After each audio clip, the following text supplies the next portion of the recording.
प्यारे बहन भाई, सत्यार्थ प्रकाश चैनल में आपका स्वागत है। आपको आज बड़े ही हर्ष के साथ सूचित किया जाता है कि जो आप एक आंदोलन कर रहे हैं आर्य समाज के द्वारा कि जो ये जेवर का हवाई अड्डा है, इसका नाम जगत गुरु महर्षि दयानंद सरस्वती रखा जाए, तो उसी परिप्रेक्ष्य में आज एक आर्य समाज का प्रतिनिधि मंडल जेवर के विधायक श्री धीरेन्द्र सिंह जी से मिले। प्रतिनिधि मंडल 8 बजे वहाँ पहुँच गया और बड़े ही अच्छे वातावरण में वहाँ विधायक जी से मीटिंग हुई, बातचीत हुई और पूरा आश्वासन दिया गया। और उन्होंने बताया कि जल्दी अब जिस चुनाव चल रहे हैं नगर निगम के, जैसे ये समाप्त हो जाएंगे तो फिर मुख्यमंत्री जी से भी आर्य समाज के प्रतिनिधि मंडल को बुला करके और उनके द्वारा पूरा आश्वासन दिया गया कि मैं पूरा यत्न करूँगा और मुख्यमंत्री जी से भी मिलाऊंगा। तो आज के उस कार्यक्रम से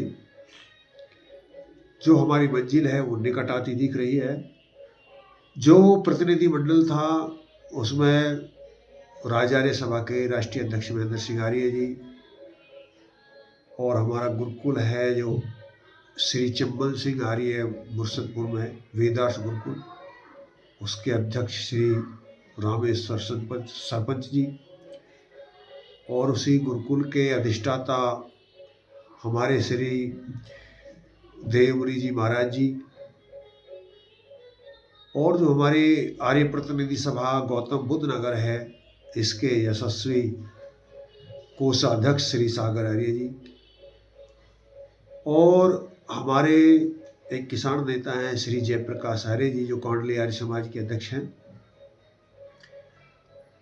इतने व्यक्तियों का प्रतिनिधि मंडल जाकर के वहाँ विधायक जी से मिला था और साथ ही इस क्षेत्र में इस विषय पर जितना प्यार, जितना आग्रह, जितना उत्साह आप बहन भाइयों का मिल रहा है वो बहुत ही हर्षित करने वाला है। और जो हमारे पास में ज्ञापन दिए जा रहे हैं वो जिले सभाओं द्वारा, प्रतिनिधि सभाओं द्वारा, इकाइयों द्वारा, व्यक्तिगत द्वारा, वो वाकई में बहुत हर्षित करते हैं। तो आप सबसे भी अनुरोध है कि आप किसी ज़िले से संबंधित हैं और आपके ज़िले के द्वारा यदि ज्ञापन नहीं दिया गया है तो आप कृपया अपने ज़िले सभा के द्वारा ज्ञापन देने के लिए उनको प्रेरित कीजिए। और यदि आप अपने गांव की आर्य समाज के अध्यक्ष हैं, मंत्री हैं या सदस्य हैं तो वहाँ एक प्रधान का लेटर पैड होता है, मंत्री का लेटर पैड होता है, उन लेटर पैडों पर आप लिखवा करके दीजिए। और आप अपने यदि सदस्य हैं, आपके पास लेटर पैड नहीं है तो आप कोई भी लेकर के जो हम खत डालते हैं, जिसे खत कहते हैं, लिफाफा कहते हैं, कहीं से भी आप ले लीजिए और उसे डाल दीजिए।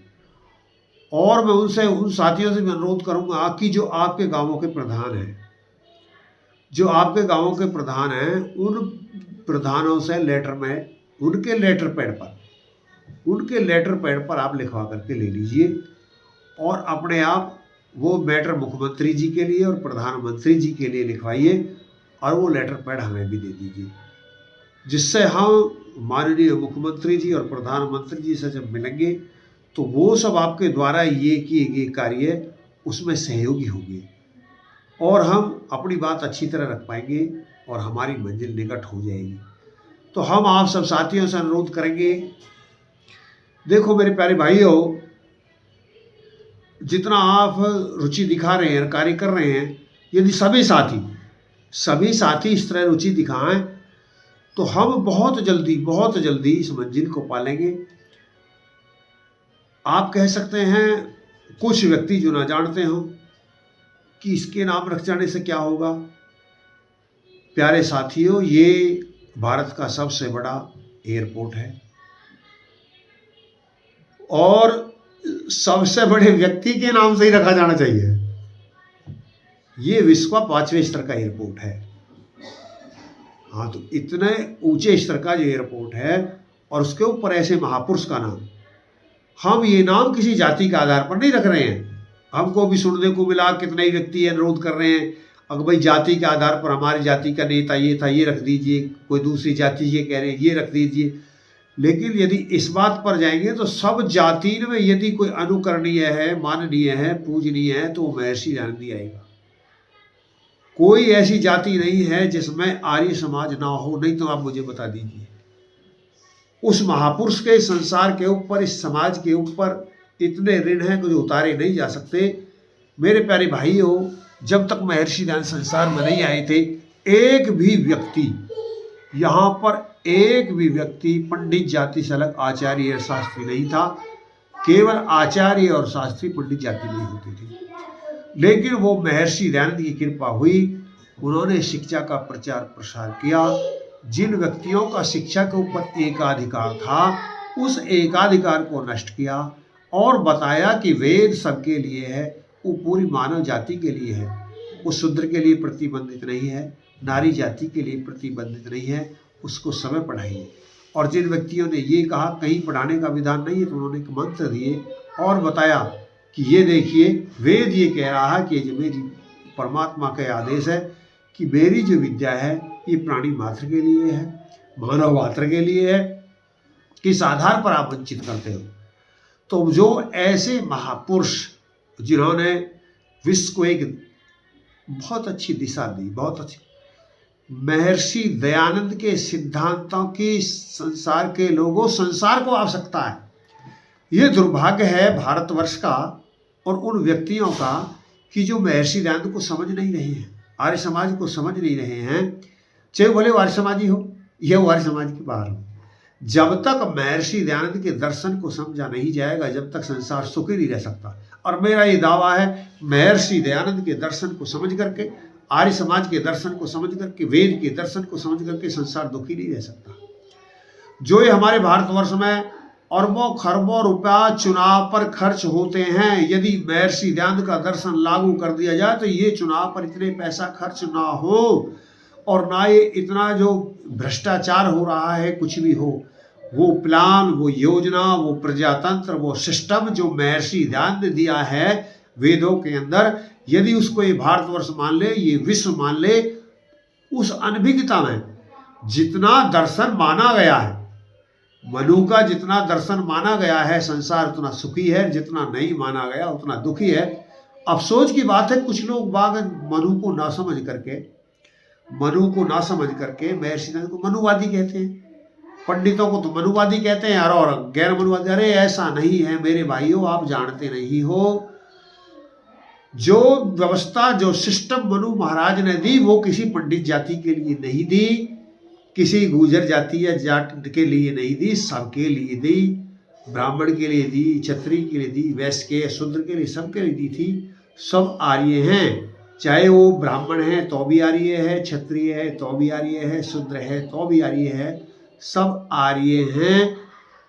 ये अनभिज्ञता की वजह से, उन व्यक्तियों की वजह से जिन्होंने हमारे ऊपर शासन किए और जो नहीं चाहते थे कि हमारी संस्कृति, हमारी सभ्यता रहे, वो हमारी शिक्षा प्रणाली को नष्ट करना चाहते थे, हमारी संस्कृति को नष्ट करना चाहते थे।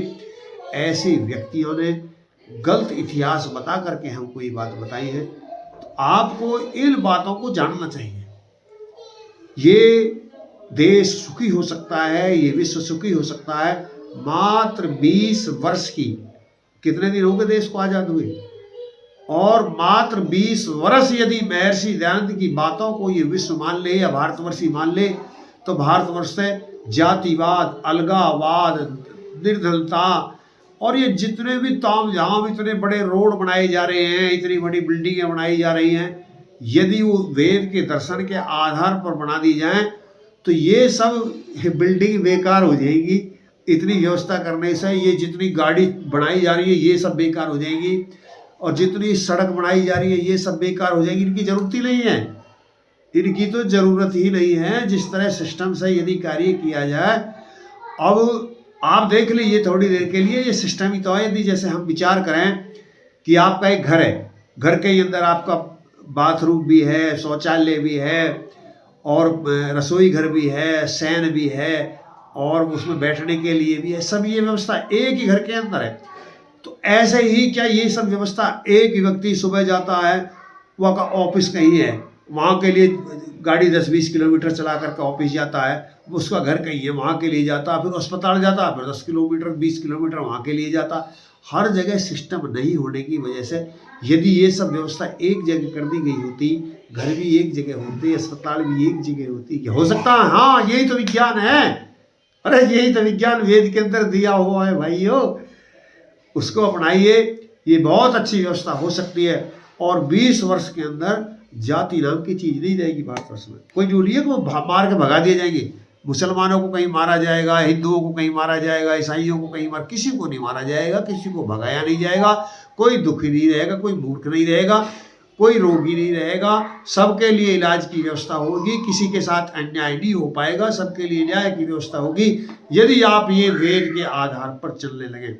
मैं उन संबंधित नेताओं से भी अपील करूंगा, उन व्यक्तियों से भी अपील करूंगा कि जो जो इस व्यवस्था में जुड़ रहे हैं वो कृपा महर्षि दयानंद के छठे समुल्लास को पढ़ के देखें, वहां से आंशिक लाभ उनको हो सकता है। और पूरी जानकारी के लिए महर्षि दयानंद के वेदों को पढ़ें, वेदों के भाष्यों को पढ़ें। जब वेदों को भाष्यों को पढ़ेंगे, ऋग्वेद आदि भाष्यों को पढ़ेंगे तो पूरा दर्शन उपलब्ध हो जाएगा और ये संसार सुखी हो जाएगा। तो इसी बात के साथ मैं अपनी वाणी को विराम देना चाहूंगा और मैं पुनः उन साथियों से अनुरोध करूंगा, पहले तो उनके लिए धन्यवाद दूंगा जो जो व्यक्ति इस मुहिम में, इस आंदोलन में अपना दिन रात एक कर रहे हैं, भाग रहे हैं, जाग रहे हैं, और चाहे भले वो मीडिया के माध्यम से, फेसबुक के माध्यम से, या वो यूट्यूब के माध्यम से, किसी भी तरह व्हाट्सएप के माध्यम से, जिस तरह भी वो प्रचार कर रहे हैं, वो उनके लिए मैं बहुत बहुत बधाई और बहुत बहुत धन्यवाद करूंगा।